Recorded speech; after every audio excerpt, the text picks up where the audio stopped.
వందే మాత్రం. నేను మీ journalist Navata. Welcome to our political. Senior లీడర్ల వారసులు వాళ్ళంతా కాంగ్రెస్ పార్టీకి లాయలిస్టులు. కానీ ఒక్కొక్కరుగా హస్తం పార్టీకి గుడ్ బై చెప్తున్నారు. పార్టీని నమ్ముకుని ఉంటే నట్టేట ముంచుతున్నారని మండిపడుతూ ఎన్నో ఏళ్లుగా కాంగ్రెస్ పార్టీతో ఉన్న అనుబంధాన్ని తెంచుకుంటున్నారు. లేటెస్ట్ గా మరో నేత, మాజీ మేయర్ సైతం కాంగ్రెస్ గూటి నుంచి బయటకు వచ్చేందుకు రెడీ అయ్యారు.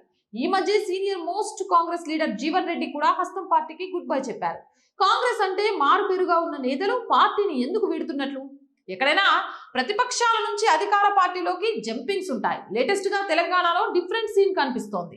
కాంగ్రెస్ అంటే ఆ నేతల పేరెత్తితే కాంగ్రెస్ గుర్తుకు వచ్చే లీడర్లు, ఆ లీడర్లే ప్రస్తుతం హస్తం పార్టీకి హ్యాండ్ ఇస్తున్నారు. ఇప్పటికే జగిత్యాలకు చెందిన మాజీ మంత్రి జీవన్ రెడ్డి పార్టీని వీడారు. 4 దశాబ్దాలకు పైగా కాంగ్రెస్ తో అనుబంధం ఉన్న ఆయన పార్టీ కష్టకాలంలో అండగా నిలిచారు.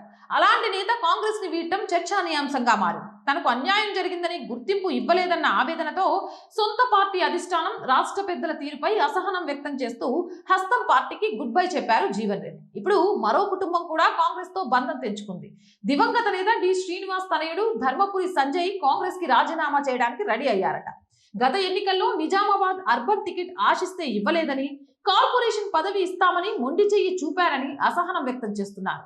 పార్టీకి లాయల్ గా ఉన్నా పదవి ఇవ్వలేదని అసంతృప్తి వ్యక్తం చేస్తున్నారు సంజయ్. కాంగ్రెస్ పార్టీకి ఉమ్మడి రాష్ట్రంలో రథసారథిగా పనిచేసిన డి శ్రీనివాస్ కు రాష్ట్ర రాజకీయాల్లో ప్రత్యేక స్థానం ఉంది. డిఎస్ పిసిసి చీఫ్ గా ఉన్నప్పుడు ఉమ్మడి రాష్ట్రంలో కాంగ్రెస్ పార్టీ 2 సార్లు అధికారంలోకి వచ్చింది. అలాంటి డిఎస్ తెలంగాణ ఏర్పడిన తర్వాత అనివార్య కారణాలతో కాంగ్రెస్ ని వీడారు. బీఆర్ఎస్ లోకి రాజ్యసభ సభ్యుడయ్యారు. ఆ తర్వాత కొంతకాలానికి మళ్లీ కాంగ్రెస్ గూటికి చేరారు. కాంగ్రెస్ పార్టీపై మమకారంతో తిరిగి వస్తున్నానని, తాను చనిపోతే తనపై కాంగ్రెస్ జెండా కప్పాలంటూ చెప్పిన నాయకుడు డిఎస్. ఆయన కాంగ్రెస్ లోకి వచ్చినా తన 2 కుమారుల్లో నిజామాబాద్ ఎంపీ అరవింద్ బీజేపీలో ఉన్నారు. డిఎస్ మరో తనయుడు కాంగ్రెస్ లో ఉన్నారు. డిఎస్ మరణానంతరం కూడా ఆయన పెద్ద కొడుకు సంజయ్ కాంగ్రెస్ తోనూ ఉంటూ వచ్చారు. తెలంగాణలో కాంగ్రెస్ అధికారంలోకి వచ్చి 2.5 ఏళ్లు అవుతున్నా సంజయ్ విషయంలో పార్టీ పెద్దలు పెద్దగా పట్టించుకోవడం లేదంట.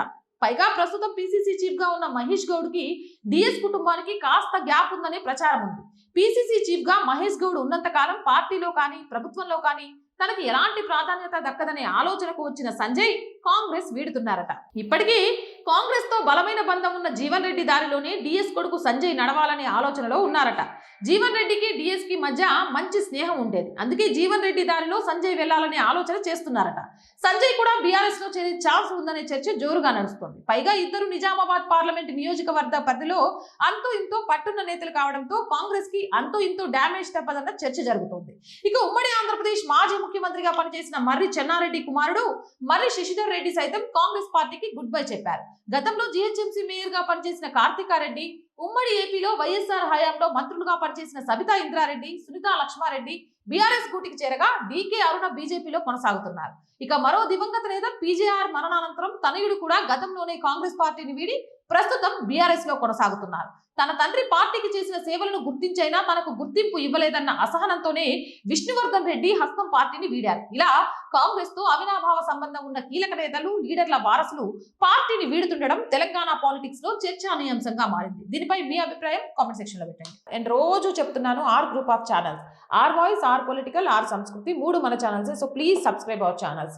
కంటెంట్ బాగుంది అనిపిస్తే లైక్ చేయండి, షేర్ చేయండి. ఆర్థికంగా ఈ మంత్ శాలరీస్ విషయంలో కానివ్వండి, రెంట్ పేమెంట్ కానివ్వండి, కరెంట్ బిల్ కానివ్వండి, చాలా ఇబ్బందిగా ఉంది. మీరే మమ్మల్ని ఆదుకోవాలి. ఆర్థికంగా సపోర్ట్ చేస్తారు అని ఆశిస్తున్నాం. సపోర్ట్ చేయాలి అని అంటే సబ్స్క్రిప్షన్ పక్కనే జాయిన్ అనే బటన్ ఉంది. 1 to 5 లెవెల్స్ ఉన్నాయి. ఏదో ఒక లెవెల్లో సపోర్ట్ చేయండి. లేదా స్క్రీన్ మీద గూగుల్ పే, ఫోన్ పేతో పాటు అకౌంట్ డీటెయిల్స్ ఉన్నాయి. మీకు తోచిన సహాయాన్ని అందించండి. వ్యాపార ప్రకటనల కోసం 8328500576 నెంబర్ని సంప్రదించండి. జై హింద్, జై భారత్.